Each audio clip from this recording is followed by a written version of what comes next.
पुस्तक का नाम सुप्रजनन,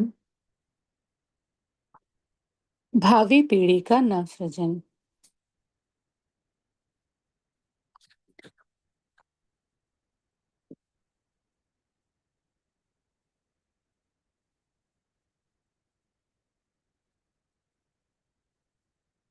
शरीरस्थः 5 इंद्रियों और छठवें मन से ही लोग अनेक दुष्कर्म करते हैं, किंतु यदि इनका नियंत्रण रखें और शुभ कर्म करें तो इन्हीं के द्वारा सुख और शांति प्राप्त कर सकते हैं। उज्जवल भविष्य सुसंततियों पर निर्भर। जो कुछ किया जाता है वह सारे का सारा मात्र आज की आवश्यकताएं पूरी करने के लिए ही नहीं होता, उसे भविष्य को ध्यान में रखते हुए भी किया जाता है। भोजन आज का बनाया आज खाया जाता है, पर भंडार इसीलिए भरा जाता है कि अगले दिनों भी उसका उपयोग हो सके। महत्वपूर्ण योजनाएं इसी दृष्टि से बनती है। रहने के मकान इसी दृष्टि से बनते हैं। उनमें बुढ़ापा कट सके और संतान को भी उनमें रहने का अवसर मिल सके। राष्ट्रीय प्रगति की विविध योजनाएं न केवल आज का समाधान रखते हुए बनती है, वरन उनके पीछे उज्जवल भविष्य की संरचना को भी ध्यान में रखा जाता है। युगांतरीय चेतना का प्रेरणा प्रवाह भी इसी प्रयोजन के लिए है कि अगले दिनों की व्यवस्था, प्रगति, समृद्धि का क्रमिक विकास चल पड़े। भविष्य निर्माण की समस्त योजनाओं में मूर्धन्य यह है कि भावी पीढ़ियों का स्तर कैसा हो, उसी के ऊपर समस्त संभावनाएं निर्भर है। मात्र संपत्ति भर की बात सोचने से काम नहीं चलेगा। साधन जुटा देना पर्याप्त नहीं। महत्वपूर्ण बात स्तर की है। किसी देश का क्षेत्रफल, जनसंख्या, प्रकृति संपदा, उद्योग, साज सज्जा आदि के आधार पर उसकी सही गरिमा का मूल्यांकन नहीं हो सकता। ये सभी साधन ऐसे हैं जो तनिक सी प्रतिकूलता उत्पन्न होने पर देखते देखते धराशायी हो सकते हैं। स्थायी और सच्चा बल, वैभव, सुदृढ़ व्यक्तित्व पर निर्भर है। वे जहां जितनी संख्या में जिस स्तर के होंगे, वहां समर्थता और संपदा उसी अनुपात से विकसित होती चलेगी। नागरिकों का स्तर गया गुजरा रहे तो साधन संपदा भर से उज्जवल भविष्य की आशा नहीं की जा सकती। रावण की लंका में धन बल, जन बल, शास्त्र बल और कौशल की कुछ भी कमी नहीं थी, किंतु व्यक्तित्व का स्तर निकृष्ट रहने के कारण वह समूचा वैभव नष्ट भ्रष्ट हो गया। निवासियों को असीम त्रास सहने पड़े और वे अपने संपर्क क्षेत्र में भी अनीति, अशांति का माहौल बनाते रहे, दूसरों को दुखी करते रहे और स्वयं भी दुखी होते रहे। इसे कहते हैं व्यक्तित्व की गिरावट। अब से कई वर्षों पूर्व अपने देश में महान व्यक्तित्वों का बाहुल्य था। तिलक युग, गांधी युग पर दृष्टिपात करते हैं तो भारतीय आकाश पर उज्जवल नक्षत्र चमकते दिखते हैं। उन दिनों महामानवों की भरमार थी। फल यह हुआ कि हजार वर्ष की गुलामी से पद दलित मनोबल से नया उभार आया और लाखों सत्याग्रहियों ने इतनी बड़ी शक्ति में जूझने का जौहर व्रत अपनाया। अंग्रेज चले गए, स्वाधीनता मिली। इसे योजनाओं की, साधनों की नहीं, वरन समुन्नत व्यक्तित्व की प्रखरता का प्रतिफल कहा जाएगा। इन दिनों भी जापान, इजराइल, क्यूबा जैसे छोटे छोटे देश अपने प्रबल पराक्रम का परिचय देते देखे जाते हैं। इसका कारण वहां की संपदा नहीं, वरन नागरिकों की प्रखरता है। वह जहां भी होगी, साधनों की कमी नहीं रहेगी। इसके विपरीत जहां गए गुजरे निकृष्ट स्तर के लोगों की भरमार होगी, वहां नित्य नए कलह और संकट खड़े दृष्टिगोचर होंगे। नित्से ने अपनी व्यंग्यात्मक शैली में इन्हें ही चांडाल की श्रेणी में रखते हुए जड़ मूल से समाप्त करने का प्रतिपादन किया था। इससे भले ही हम सहमत ना हो, लेकिन व्यक्तित्व के स्तर संबंधित तथ्य एवं तर्क अपने स्थान पर सही हैं। मनुष्य यदि सच्चे अर्थों में मनुष्य हो, तो वह इतना शक्तिशाली सिद्ध होता है कि उस पर विशाल शास्त्रागार और रत्न भंडार निछावर किए जा सकें। ऐसे लोग अपने पुरुषार्थों से कठिन परिस्थितियों में भी समुचित वैभव उपार्जित कर लेते हैं। कम पड़े तो भी मितवाद का जो है, उसी का भाव भरा वितरण करके सुख सौभाग्य का हंसता हंसाता वातावरण बना लेते हैं। अस्तु, यदि उज्जवल भविष्य की संरचना वस्तुतः अभिष्ट ही हो, तो इसके लिए भावी पीढ़ी के स्तर को ऊंचा उठाने की दूरगामी योजना बननी और गंभीरता पूर्वक क्रियान्वित होनी चाहिए। इस एक ही प्रसंग की उपेक्षा किए जाने पर वे सभी दिवा स्वप्न निरर्थक सिद्ध होंगे, जिनमें साधनों की बहुलता के आधार पर भावी समृद्धि एवं प्रकृति की मनुष्य में देवत्व एवं धरती पर स्वर्ग के अवतरण की आशा की गई है। कुपात्रों के जो हाथ में है, उसे भी उजाड़ देते हैं, और सत्पात्रों के हाथ खाली हो तो भी वे अपनी पसीना मोती बनाकर इंद्र कुबेर जैसी विभूतियों से भर लेते हैं।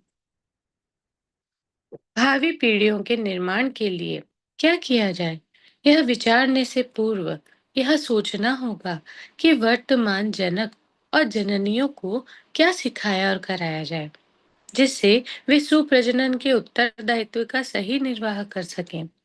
ऊसर भूमि में भी कुछ भी बोया जाए, कैसे ही सिंचाई सुरक्षा का प्रबंध किया जाए, कुछ काम बनेगा नहीं, क्योंकि जब भूमि ही किसी की नहीं और बीज भी गुना हुआ है, तो उसमें उगेगा ही क्या, और जो उगेगा उसका संतोषजनक परिणाम कैसे दृष्टिगोचर होगा। बच्चों का शारीरिक विकास आहार विहार एवं जलवायु पर निर्भर रहता है। शिक्षण के आधार पर उन्हें क्रिया कुशल संपन्न भी बनाया जा सकता है। सामान्यतया इतना कर पाना भी अभिभावकों के लिए संभव होता है। इतने पर भी व्यक्तित्व की प्रखरता के संबंध में ये तथ्य अनिर्णित ही रह जाता है कि उन्हें सद्गुणी एवं प्रामाणिक कैसे बनाया जाए। इस संदर्भ में अधिक से अधिक इतना ही कहा या किया जा सकता है कि पारिवारिक वातावरण में सज्जनता एवं सुव्यवस्था का समावेश रखा जाए, ताकि उसका प्रभाव ग्रहण करके कच्ची आयु की कच्ची मिट्टी को उपयोगी ढांचे में ढलने का अवसर मिले। अच्छे स्कूलों में भर्ती करने को अच्छे अध्यापकों को सुयोग बिठाने की बात सारगर्भित है। इन सब प्रसंगों के संबंध में बाल विकास में रुचि रखने वाले बहुत कुछ कहते करते भी रहे हैं, और उस व्यवस्था का परिणाम भी कुछ ना कुछ हितकर ही होता है। इतने पर भी एक रहस्य जहां का तहां ही बना रहता है कि बालकों में जन्मजात प्रतिभा की स्थापना कैसे हो, जो परिस्थितियों की परवाह न करके उल्टे दिशा में चलती रहे। अच्छी परिस्थितियों में पले हुओं में से कितने ही न केवल दुर्गुणी वरन मूढ़मती भी होते हैं। इसके विपरीत विभिन्न परिस्थितियों में पैदा हुए बालक बुद्धि की दृष्टि से ऊंचे उठते भी देखे जाते हैं। ऐसे प्रसंग भले और बुरे दोनों ही स्तर के हो सकते हैं। बुरे परिवारों में अच्छे व्यक्तित्व उभरने पर कीचड़ में कमल की उपमा दी जाती है, और श्रेष्ठ घरों में हेय संतान जन्मने पर उत्तम कुल पुलसित कर नाती कहे जाने वाले रावण कुंभकर्ण बनते देखे गए हैं। ऐसे ही उदाहरणों में संत कबीर के पुत्र कमाल का भी उल्लेख होता है। दूबा वंश कबीर का उपजे पूत कमाल अब एक उक्ति बन गई है, जिसे उपयुक्त वातावरण की अवहेलना करके संतानों के कुमार्गगामी होने पर प्रयुक्त किया जाता है। इस संबंध में विभिन्न कारणों के प्रस्तुतिकरण में अधिक वजनदार वह प्रतिपादन है जिसमें वंशानुक्रम की परिणति का महत्व बताया जाता है। पूर्वजों की अनेक पीढ़ियों का प्रभाव रजवीर्य के साथ गूंथा रहता है। जीन्स, क्रोमोसोम आदि का ऊहापोह वैज्ञानिक क्षेत्रों में इसी संदर्भ में होता रहता है। आवश्यक नहीं कि माता पिता के सदस्य ही बालक हो। कई पीढ़ी पूर्व का मातृ परंपरा या पितृ परंपरा के साथ जुड़े हुए विशेष तथ्य अपना काम करते रहते हैं और बहुत समय तक दबे रहने पर भी जब अनुकूल परिस्थिति पाकर उभरते हैं तो उनके विशेष प्रभाव परिणाम भी संतानों में दृष्टिगोचर होते हैं। यह भले भी हो सकते हैं और बुरे भी, पर उनका बहुत कुछ आधार वंशधरों की विशिष्टता पर ही निर्भर रहता है। सामान्य स्वभाव और निर्वाह वाले व्यक्तियों की संतानें भी सामान्य स्तर की गुजर बसर करती देखी गई है। पर जिनमें प्रतिभा होती है, उनकी पीढ़ियों में से कुछ ऐसे असाधारण तत्व पाए जाते हैं जिनमें परिवार स्तर की अवहेलना करके ऐसी संतानें जन्मते जिन्हें भले या बुरे स्तर की विशिष्ट कहा जा सके। वंशानुक्रम विज्ञान पर इन दिनों बहुत गहरी खोजें हुई हैं और पाया गया है कि सुप्रजनन के लिए जन्मदाताओं का सुसंस्कारी होना आवश्यक है। जिस प्रकार माता पिता के रंग रूप से मिलता जुलता शरीर बालकों का होता है, उसी प्रकार उनकी प्रतिभा एवं आदत में भी ऐसा ही साम्य पाया जाता है। विशेषतया गर्भ स्थापना के दिनों उनकी जैसी मनस्थिति रहती है, उसकी छाप संतान पर विशेष रूप से देखी गई है। शारीरिक मानसिक रोगों के बारे में यह तथ्य बहुत पहले ही स्वीकारा जा चुका है। इसके समर्थन में अगिनत प्रमाण सर्वत्र देखने को मिलते हैं। श्वास, रक्त विकार, कुष्ठ, उन्माद आदि से ग्रसित अभिभावकों की संतानें आरंभ में न से ही बड़े होने पर उन रोगों की शिकार अकारण ही हो जाती है। कई परिवारों में अल्पायु या दीर्घायु होने का सिलसिला पीढ़ियों तक चलता रहता है। कईयों में दांत जल्दी गिरने या देर तक स्थिर रहने की परंपरा चलती रहती है। अब एक कदम आगे बढ़कर इतना परिशिष्ट और भी इस प्रतिपादन में जुड़ा है कि आदतों के संबंध में भी पैतृक विशेषताएं संतान को प्रभावित करती है। चारित्रिक गुण दोषों में भी लंबी अवधि तक पीढ़ियों में दृष्टिगोचर होते रहते हैं। स्वभाव का भी एक ढर्रा इसी आधार पर घूमता रहता है। राजपूतों में साहसिकता और ब्राह्मणों में नम्रता की विशेषता अनायास ही पाई जाती है। वैश्य परिवार में व्यवसाय बुद्धि न केवल वातावरण के प्रभाव से विकसित होती है, वरन जन्मजात रूप से वह कौशल और रुझान अपेक्षाकृत अधिक मात्रा में पाया जाता है। इन दिनों हर क्षेत्र में उत्कृष्टता संवर्धन की आवश्यकता अनुभव की जा रही है। साधन सामग्री से लेकर चिकित्सा, सुरक्षा आदि के सभी क्षेत्र में अधिक उत्तम को जुटाया जाता है। कपड़े और फैशन में दूरगामी वाहनों के उपयोग में विनोद मनोरंजनों में अब घटिया का तिरस्कार होता है और बढ़िया की ढूंढ खोज चलती है, भले ही वह महंगी क्यों ना पड़े। भावी पीढ़ियों को अधिक प्रतिभावान, सुयोग्य, समुन्नत बनाने में भी यह सुरुचि काम करती है। लोग अपनी अपनी संतानों को सजाने में ही नहीं, समुन्नत बनाने में भी रुचि लेते हैं। इसके लिए कुछ कृपणों या असमर्थों को छोड़कर प्रत्येक अभिभावक अपनी क्षमता के अनुरूप प्रयत्न भी करता है। बात बढ़कर समाज के मूर्धन्यों की दृष्टि में भी जमी है और राष्ट्र के कर्णधार सोचते हैं कि उनके नागरिक अधिक समर्थ और सुयोग्य हो, उनकी प्रतिभा से सर्वतोन्मुखी प्रगति का लाभ मिले। साथ ही यह भी सोचा जाता है कि शारीरिक मानसिक दृष्टि से असमर्थों, अविकसितों, खंडित व्यक्तित्वों का उत्पादन रोका जाए। बुरी आदतों और विकृत मनोभावों वाले व्यक्ति न केवल अपने लिए ही वरन संबद्ध लोगों के लिए भी संकट उत्पन्न करते हैं। उनके कुकृत्यों द्वारा समूचे समाज को क्षति पहुंचती है। इसलिए जिस प्रकार अपराधियों की, आक्रमणकारी आतंकवादियों की रोकथाम की जाती है, उसी प्रकार कुप्रजनन पर भी प्रतिबंध लगाया जाए। अच्छे उत्पादन के साथ ही यह भी ध्यान रखा जाए कि हेय या निकृष्ट के संबंध में प्रतिरोधात्मक प्रबंधों की व्यवस्था की जा रही है या नहीं। देवमानवों का निर्माण सुगढ़ सुसंस्कारी दंपति ही कर पाते हैं। स्तर बदले बिना सुसंतति को जन्म दे पाना संभव नहीं है।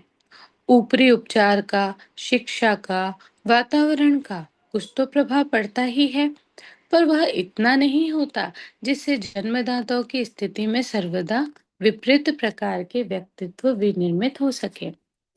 अच्छों के बुरे होना तो सरल है, पर बुरों के अच्छे उत्पन्न होने में असाधारण पुरुषार्थ की आवश्यकता पड़ेगी। शुभारंभ वहीं से करना होगा जहां उत्पादनकर्ताओं का स्तर साधना पराक्रम के द्वारा अभिष्ट प्रयोजन की सिद्धि में समर्थ बनाया जा सके। नई परिष्कृत पीढ़ी की उत्पत्ति एवं विकास सामान्यतया समझा ये जाता है कि मनुष्य का शारीरिक दृष्टि से बलिष्ठ होने में आहार विहार का और मानसिक दृष्टि से बुद्धिमान होने में शिक्षा व्यवस्था का हाथ होता है। आमतौर से दोनों प्रकार की समर्थताएं प्राप्त करने के उपाय भी अपनाए जाते हैं। शरीर का स्वस्थ सुदृढ़ बनाने की इच्छा होते ही पौष्टिक आहार एवं व्यायाम, संयम, ब्रह्मचर्य जैसे साधनों को जुटाया जाता है। स्वयं विद्वान बनने या स्वजन संबंधियों को बुद्धिमान बनाने के लिए अध्ययन, अभ्यास का उपक्रम अपनाया जाता है। ज्ञान वृद्धि के लिए सत्संग, स्वाध्याय की और कला कौशल की प्रवीणता के लिए अभ्यास, अनुभव का आश्रय लिया जाता है। यह उपयुक्त भी है और प्रचलित भी। इतने पर भी इस मार्ग में एक भारी असमंजस्य यह बना रहता है कि बहुतों की मूल प्रकृति ही कुछ विचित्र होती है और उन पर इस उत्कृष्ट प्रयत्नों का कोई कारगर परिणाम प्रस्तुत नहीं होता। मंदबुद्धि, चंचल, उद्वत, अनघड़ प्रकृति के ऐसे कितने ही व्यक्ति पाए जाते हैं जिन पर उपयुक्त शिक्षण का प्रभाव नगण्य जितना ही होता है। यही बात शारीरिक विकास के संदर्भ में भी है। कुछ बालक ऐसे भी होते हैं जिनकी लंबाई, मोटाई अपनी निजी विलक्षणताओं के साथ जुड़ी होती है। कई ठिंगने, दुबले शरीर वाले ऐसे होते हैं जिन्हें कुछ भी खिलाया या कराया जाए, अपनी निजी विशेषता से बहुत अधिक आगे पीछे नहीं हटते बढ़ते। साधनों की असमर्थता वहां भी प्रकट होती है जहां दरिद्र परिवारों के व्यक्ति भी लंबे, तगड़े और भारी भरकम पाए जाते हैं, जबकि साधन संपन्न परिवारों में जन्मे पले व्यक्ति भी दुबले, ठिंगने एवं शारीरिक दृष्टि से असमर्थ जैसी स्थिति में बने रहते हैं। विकास साधनों की उपयोगिता आवश्यकता से कोई इनकार नहीं करता। वे अपना काम करते हैं और करना चाहिए। इतने पर भी यथावत ही बना रहता है कि मनुष्य की अपनी निजी विशेषता एक सुनिश्चित तथ्य जैसी बनकर भारी चट्टान की तरह अड़ी बैठी रहती है और बहुत हिलने डुलाने, उठाने हटाने का प्रयत्न करने पर भी उत्साहवर्धक परिणाम उपलब्ध करने के मार्ग में बाधा ही बनी रहती है। देखा गया है कि शारीरिक और मानसिक विकास में मनुष्य की निजी विशेषता का असाधारण महत्व है। सुधार प्रयत्नों से उस पर सीमित प्रभाव ही होता है और परिवर्तन भी यत किंचित ही हो पाता है। उदाहरण के लिए मनुष्य के चेहरे, अंग एवं कार्य शक्ति पर दृष्टिपात किया जा सकता है।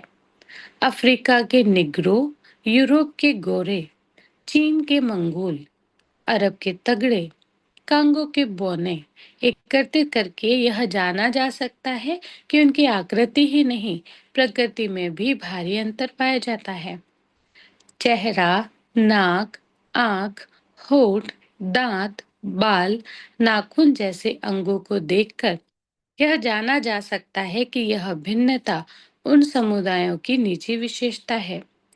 इसका परिस्थितियों या साधनों से कोई सीधा संबंध नहीं है।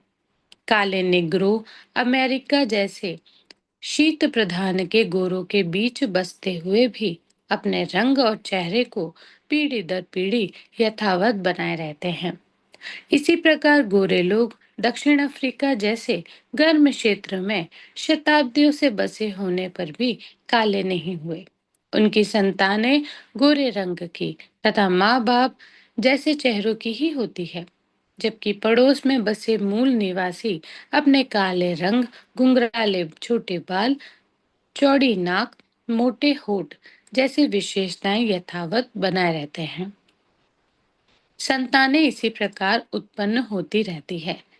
इससे प्रतीत होता है कि प्रातः प्रांत, क्षेत्र, वातावरण आदि का प्रभाव मनुष्य की शारीरिक स्थिति पर उतना नहीं पड़ता जितना कि वंश परंपरा पर। पख्तूनिस्तान के पठान बंगाल में बस जाने पर भी प्रायः वैसी ही पीढ़ियां बनाए रहते हैं और दुबले बंगाली पख्तूनिस्तान में बस जाने पर भी अपने वंशजों के काय कलेवर में कोई विशेष परिवर्तन नहीं कर पाते। यह बात बौद्धिक संरचना के संबंध में भी है। मारवाड़ी, बंगाली, द्रविड़, केरली, ब्राह्मण, कायस्थ, आदिवासी जैसे वंशजों के चिंतन, स्वभाव, कौशल, स्वर, चातुर्य आदि पर एक विशेष आवरण चढ़ा पाया जाता है। यह सुधार प्रयत्नों का कुछ लाभ तो होता ही है, पर जन्मजात विशेषता में उतना परिवर्तन नहीं होता जितना कि होना चाहिए। एक ही पेड़ पर रहने वाले, एक ही वातावरण में पलने वाले, एक जैसा आहार करने वाले पक्षियों की आकृति का अंतर स्पष्ट देखा जा सकता है। पशु पक्षियों से लेकर कृमि कीटकों तक के अगणित प्राणी पास पड़ोस में बसते और एक ही प्रकार के साधनों पर निर्भर रहते हुए भी अपनी मौलिक विशेषताएं बनाए रहते हैं तथा उसे पीढ़ी दर पीढ़ी चलाते रहते हैं। इसे वंश परंपरा कहते हैं। अगले दिनों मानवीय विकास के लिए किए जाने वाले प्रबल प्रयत्नों में यही कठिनाई सबसे अधिक आड़े आएगी कि परंपरागत आकृति और प्रकृति में हेर फेर कैसे किया जाए। धीमी गति से यत किंचित सुधार होते चलने की प्रतीक्षा करते रहना अब इस प्रगति युग में संभव नहीं।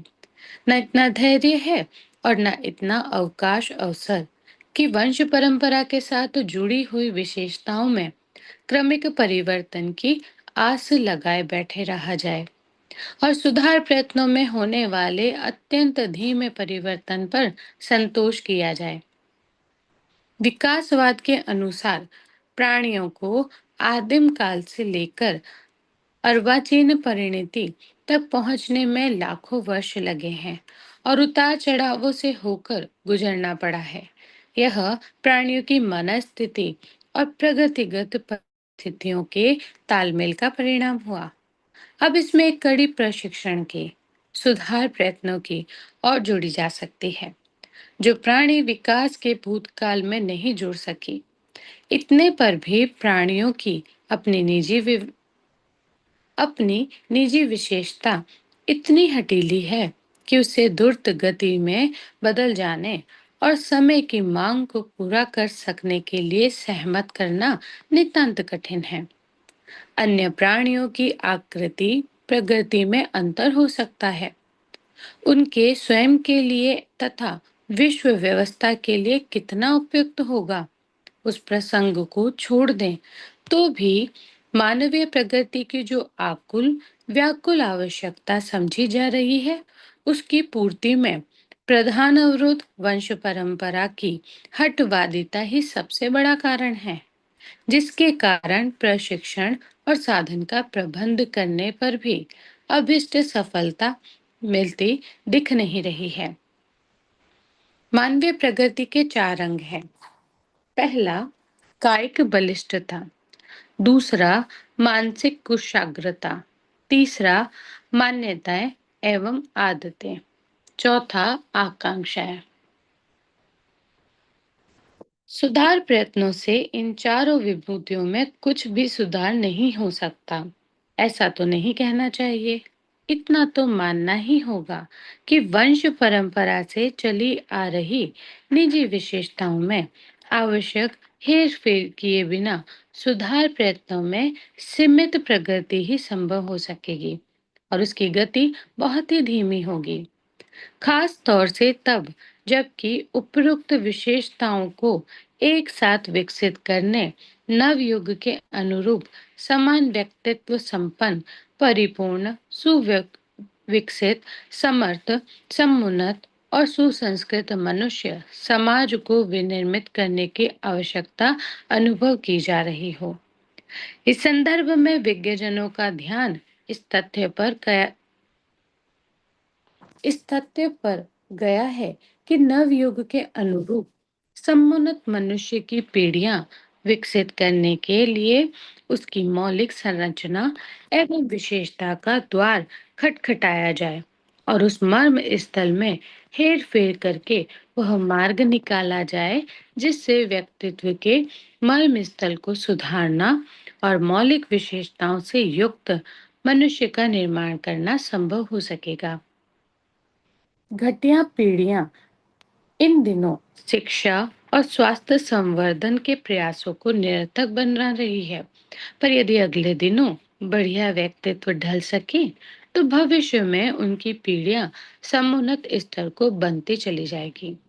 तब उनके लिए न तो सुधार शिक्षण के भारी प्रयत्न करने होंगे, न प्रगति प्रयासों के असफल होते रहने का रोना रोना पड़ेगा। कुछ समय पूर्व यह माना जा सकता था कि मनुष्य की निजी विशेषताएं ईश्वर प्रदत्त हैं।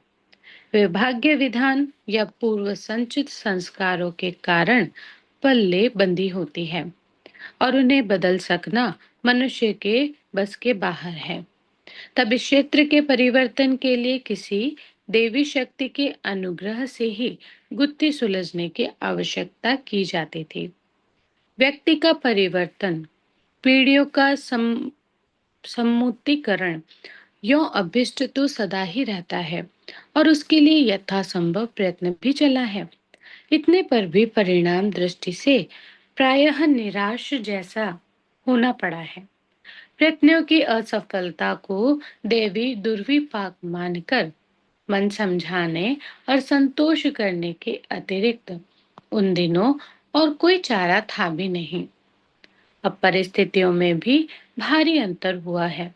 वंश परंपरा को विधि विधान मानते रहने की अपेक्षा अब मनुष्य के हाथ में ऐसे सूत्र लग गए हैं जिनसे ये विश्वास बंधा है कि मानवीय व्यक्तित्व के हर क्षेत्र में परिवर्तन संभव हो सकता है। वंश परंपरा के उद्गम स्रोतों को ढूंढ निकालने में अब सफलता मिल गई है। तदनुसार यह योजना बन रही है कि भावी पीढ़ियों का इच्छित निर्माण उन मर्म स्थलों में परिवर्तन करने से संभव हो सकेगा जो व्यक्ति को गढ़ने के लिए मूलतया उत्तरदायी है। वंश परंपरा को अब शाप, वरदान, भाग्य तथा अपरिवर्तनीय तथ्य नहीं माना जाता, वरन उसे एक ऐसा प्रवाह माना जाता है जो शुक्राणुओं और डिंबाणुओं के माध्यम से पीढ़ी दर पीढ़ी बहता चला जाता है। यह प्रवाह जटिल भी है और हठी भी, फिर भी यह गुंजाइश विद्यमान है कि उसमें प्रयत्न पूर्वक परिवर्तन किया जा सकता है। अब प्रवाह की पुरातन दिशा धारा को उलटकर उसे अभिष्ट दिशा धारा में बह चलने के लिए सहमत किया जा सकता है। इसका तात्पर्य हुआ कि वंश परंपरा के कारण स्वास्थ्य, कौशल, स्वभाव आदि की शारीरिक, मानसिक एवं अंतःकरण परक जो परिस्थितियां वर्तमान पीढ़ी के गली बंधी हुई है, उन्हें बताया जा सकता है। साथ ही उनमें ऐसा सुधार समावेश किया जा सकता है जो भविष्य के समुन्नत मनुष्य के लिए अभिष्ट आवश्यक समझा गया है। प्रजनन का उत्तरदायित्व वहन करने के लिए भूतकाल में मात्र शुक्राणु और डिंबाणु के सम्मिलन को श्रेय दिया जा रहा है, पर अब उसके भीतरी अति सूक्ष्म एवं अति समर्थ घटकों का पता चला है, जिन्हें गुणसूत्र कहा जाता है। भूतकाल में पदार्थ की सबसे छोटी इकाई परमाणु थी, पर अब उसके अंतराल में अनेक लघुकाय घटक ढूंढ निकाले गए हैं। इन्हें इलेक्ट्रॉन, प्रोटॉन, न्यूट्रॉन, पॉजिट्रॉन आदि नामों से जाना जाता है।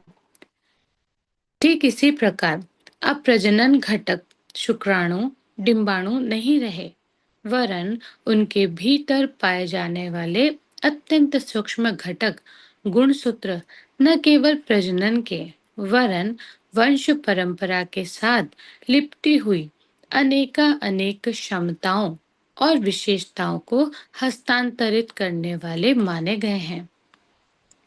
यों ये गुणसूत्र शरीर के समस्त कोशिकाओं में निहित है, पर प्रजनन कृत्य को सफल बनाने में शुक्राणुओं और डिंबाणुओं में पाए जाने वाले घटक ही तात्कालिक भूमिका का निर्वाह करते हैं।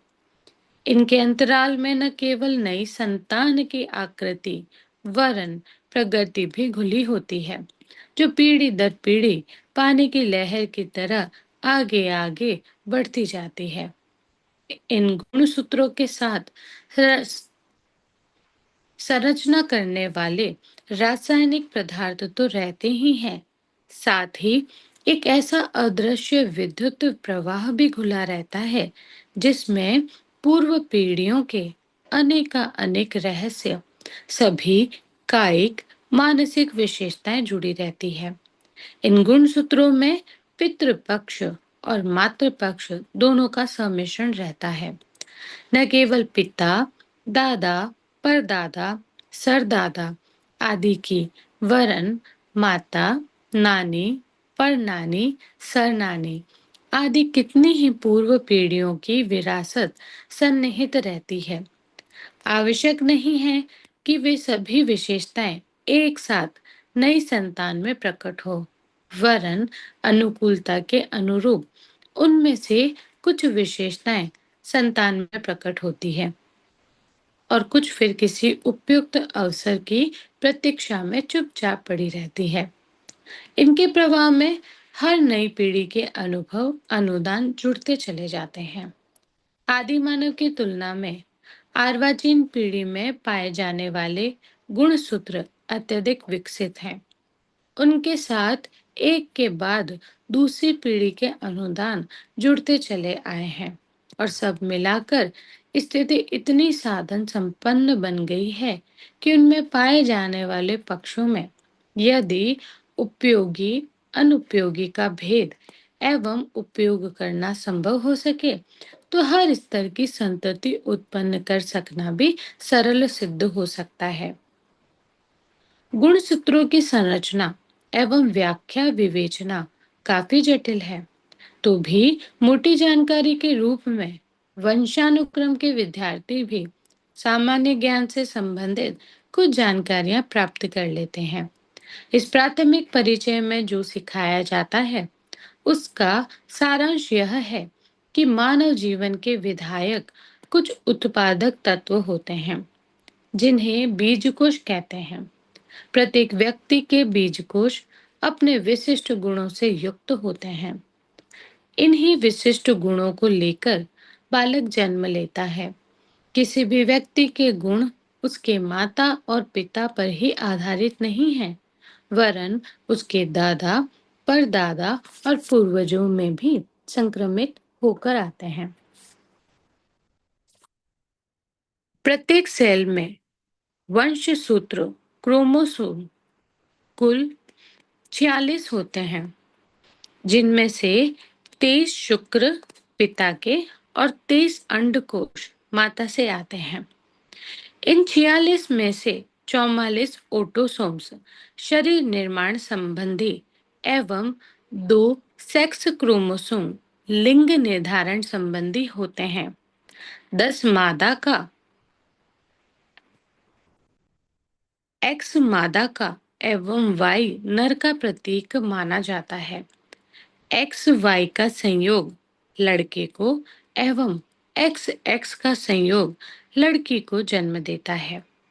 माता और पिता के 23-23 वंश सूत्र के जीन से पैतृकों का फ्यूजन एक रासायनिक क्रिया के रूप में होता है। यही रासायनिक संयोग संतान के वंशानुगत गुणों का विधायक होता है। परीक्षण यह बताते हैं कि व्यक्ति की शारीरिक विशेषताएं जैसे रंग, रूप, लंबाई, स्वास्थ्य आदि पितृगण होते हैं। साथ ही मानसिक, चारित्रिक एवं स्वभावजन्य विशेषताओं में भी बहुत कुछ समानता पाई जाती है। यही घटक वे जीवन तत्व है जो न केवल नई पीढ़ियां विनिर्मित करते हैं, वरन उन्हें पूर्वजों की चिर संचित शारीरिक, मानसिक एवं भावनात्मक बहुमूल्य संपदाओं के रूप में उन्हें हस्तांतरित भी करते रहते हैं। नई पौध किस स्तर की हो, इस संदर्भ में इसी बीज को संभालने सुधारने की आवश्यकता पड़ेगी।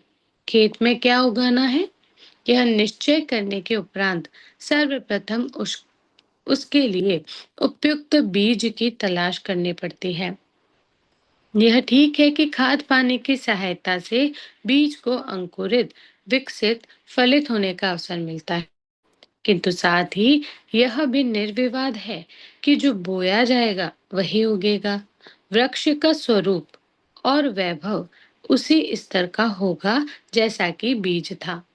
अतएव नवनिर्माण में उच्च स्तरीय व्यक्तित्वों की फसल उगाने और उससे भी विश्व वसुधा का भंडार भरने की योजना बनाते समय ध्यान इस बात पर केंद्रित करना होगा कि उसके लिए उपयुक्त स्तर के बीज की व्यवस्था की जाए। अच्छी फसल उगाने के लिए बीज भंडारों का दरवाजा खटखटाया जाता है। अच्छी फसल उत्पन्न करने के लिए परिपुष्ट नर ढूंढे जाते हैं। नवयुग की संरचना में अग्रगामी भूमिकाएं प्रस्तुत कर सकने वाले महामानवों की पौध उगाने के लिए भी उच्च स्तरीय गुण सूत्रों की तलाश करनी पड़ेगी। वे प्रस्तुत न मिले तो फिर जो है उन्हीं को इस स्थिति में परिष्कृत किया जाए कि अभिष्ट पीढ़ियों का निर्माण संभव हो सके। उत्तम वंशानुक्रम हेतु उत्तरदायी कुछ महत्वपूर्ण तथ्य। बीज अच्छा हो यह तो जरूरी है ही, साथ ही यह भी देखा जाना चाहिए कि वह बीज जहाँ पल्लवित विकसित हो रहा है वहाँ का वातावरण कैसा है। यदि यह न देखा गया तो वे सारे प्रयास अधूरे और असफल ही रहेंगे। संतति स्वस्थ, हष्ट पुष्ट हो यह अपनी जगह सही है, पर वह संस्कारवान हो, मेधावी हो और विपरीत परिस्थितियों में भी प्रगति कर सकने की क्षमता रखता हो, यह भी अत्यंत अनिवार्य है। संतान को सुयोग्य बनाने में माता पिता की प्रजनन प्रक्रिया ही सब कुछ नहीं होती। वे तो श्री गणेश बीजारोपण मात्र करते हैं। अगला सारा काम तो समूचे परिवार या समाज को करना होता है। बीज उपयुक्त खेत में पड़कर अंकुरित होता और किसान के प्राथमिक पुरुषार्थ की सफलता व्यक्त करता। पर इतने से ही तो काम नहीं चल जाता। उसके लिए खाद कहीं से लानी पड़ती है, पानी का प्रबंध कहीं से होता है, निराई गुड़ाई में भी किसी का पसीना बहता है पशु पक्षियों से रखवाली और कृमि कीटकों को निरस्त रखने की जिम्मेदारी किसी को उठानी पड़ती है। इस प्रबंध में अनेकों की भागीदारी रहती है और अनेक साधन जुटते हैं। सुयोग्य पीढ़ियों के निर्माण में न केवल गर्भ स्थापन एवं गर्भधारण से उत्तरदायित्व संपन्न होता है, वरन उस अनुष्ठान से समूचे समाज को प्रकारांतर से योगदान करना पड़ता है।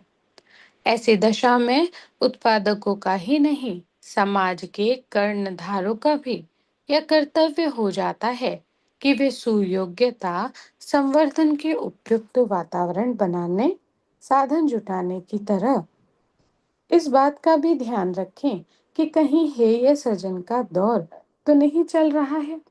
सज्जन और चोर साथ साथ बढ़ते रहे तो सज्जनता के लाभ से लाभान्वित होने का स्वप्न साकार नहीं हो सकेगा।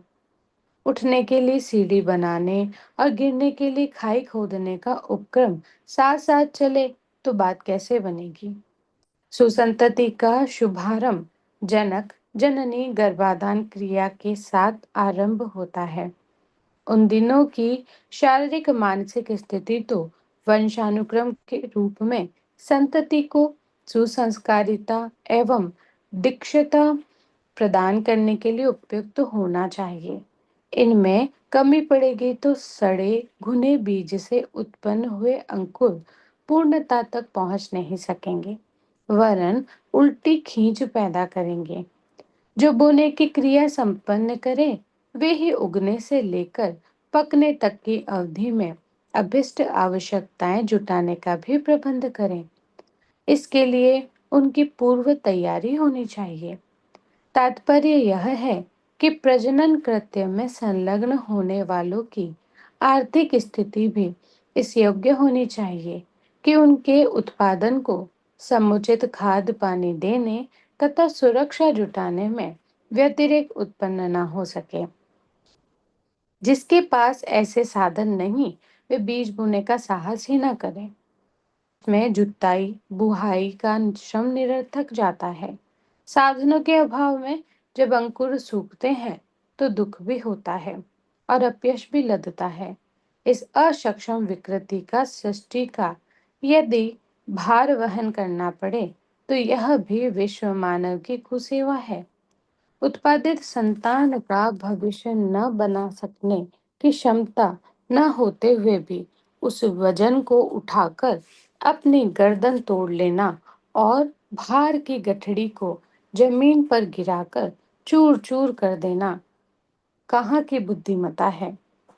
सुप्रजनन की आवश्यकता और उसकी पूर्ति के लिए विज्ञजनों में उपयुक्त वातावरण, प्रशिक्षण और सुविधा साधन जुटाने के लिए समूचे समाज को प्रोत्साहित किया है। इससे पहले उनका कथन यह भी है कि यह कार्य मात्र उन्हें ही करने दिया जाए, तो हर दृष्टि से इसके लिए उपयुक्त होने की कसौटी पर कस लिया जाए। जिस प्रकार डॉक्टर, इंजीनियर, सैनिक विद्यालयों में भर्ती होने से पहले छात्रों की प्राथमिक योग्यता जांच ली जाती है, उसी प्रकार बालकों के उत्पादन की आज्ञा भी समूचे समाज की ओर से मिलनी चाहिए, ताकि कुपात्र उस कार्य में हाथ डालकर मानवीय बिरादरी का अहित न करने लगे। नागरिक अधिकारों की गणना में यदि यौन कर्म आता हो तो भी उससे पीछे इतना नियंत्रण तो रहना ही चाहिए कि वह शरीर क्रीड़ा तक सीमित रहे और समाज संकट उत्पन्न करने का कारण न बने।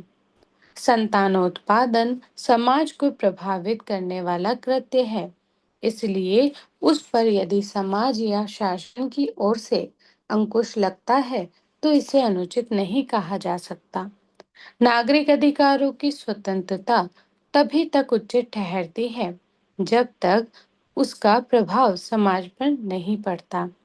इसके आगे कदम बढ़ते ही समाज का अधिकार क्षेत्र बनता है कि वह स्वतंत्रता का व्यतिरेक न करे, अपनी मर्यादा में सीमित रहे। शरीर क्रीड़ा तक ही नागरिक अधिकारों की परिधि समाप्त हो जाती है। प्रजनन कर्म स्पष्टतः समाज को लाभ या हानि पहुंचाने वाला कृत्य है। ऐसी दशा में उसका अधिकार होना चाहिए कि सुप्रजनन के लिए प्रोत्साहन प्रदान करें और उपयुक्त जोड़ों को यह उत्तरदायित्व निभाने के लिए अनुरोध आवश्यक सुविधा प्रदान करें। प्राचीन काल में इसके लिए नियोग प्रचलन था। अब उसके लिए वीर्य बैंक स्थापित किए जा रहे हैं। यह व्यवस्था जुटाना अगला काम है। प्रथम चरण कुप्रजनन को रोकना है, जिसके कारण इन दिनों त्राही त्राही मची हुई है और अगले दिनों विपत्ति बरसाने वाली घटा घिरती आ रही है। इस रोकथाम की ओर विश्व विचारकों का ध्यान गया है और उनने व्यक्ति और समाज में समान आग्रह किया है कि वह अवांछनीय प्रजनन की स्वेच्छाचारिता पर अंकुश लगाने वाले कदम उठाएं। अन्यथा भविष्य को अंधकारमय बनाने वाले विभीषिकाओं में अनुपयुक्त संतानों की भरमार से जो संकट उभरेगा, उसका समाधान कर सकना किसी के हाथ में नहीं रहेगा।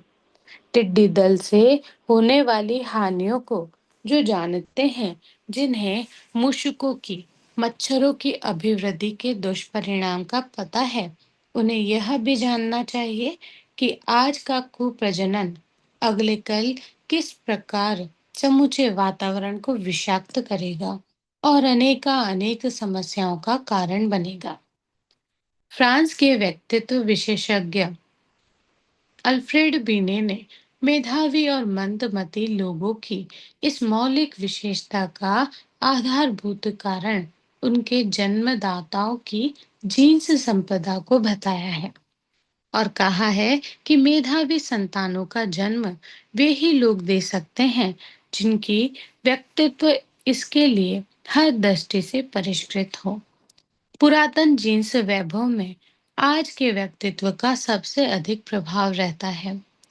वीने ने अपने ग्रंथ द ट्रेनिंग ऑफ इंटेलिजेंस में यह बात पर जोर दिया है कि किसी को बुद्धिमत्ता विकसित करनी हो तो यह कार्य उनके जनक जननी को अपनी शारीरिक मानसिक दक्षता तदनुरूप बनाने के साथ आरंभ करना चाहिए।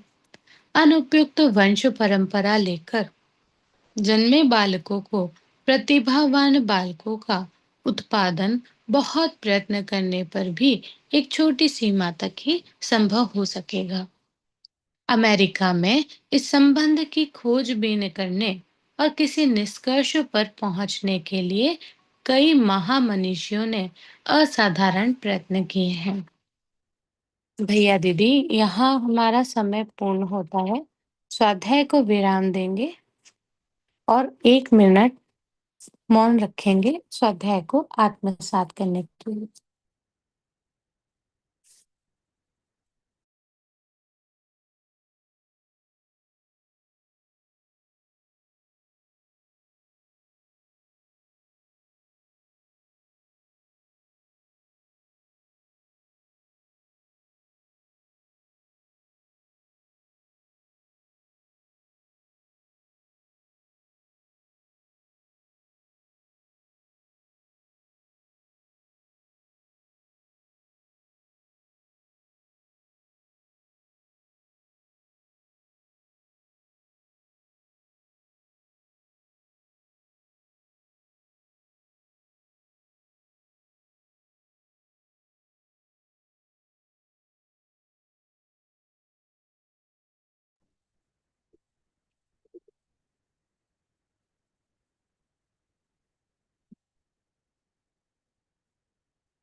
कोट ऑफ द डे पुस्तक मन की तुष्टि आत्मा की दुर्गति।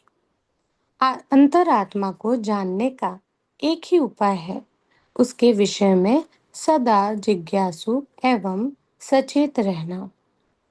Snapshot of the book. आत्मकल्याण के लिए यदि फुर्सत नहीं मिलती तो इसका अर्थ केवल इतना ही है कि इस कार्य को सबसे व्यर्थ, सबसे कम उपयोगी माना गया है और उपेक्षा के कूड़े खाने में पटक दिया गया है। अखंड ज्योति, फरवरी 2023।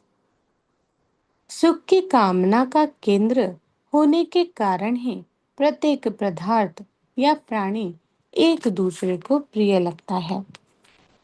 भैया दीदी, ये आहुतियाँ आपको ज्ञान यज्ञ के सोशल मीडिया ग्रुप पे 12 बजे और 3 बजे मिलेगी। आप इसे अपने सोशल मीडिया प्लेटफॉर्म पे ज़्यादा से ज़्यादा शेयर करें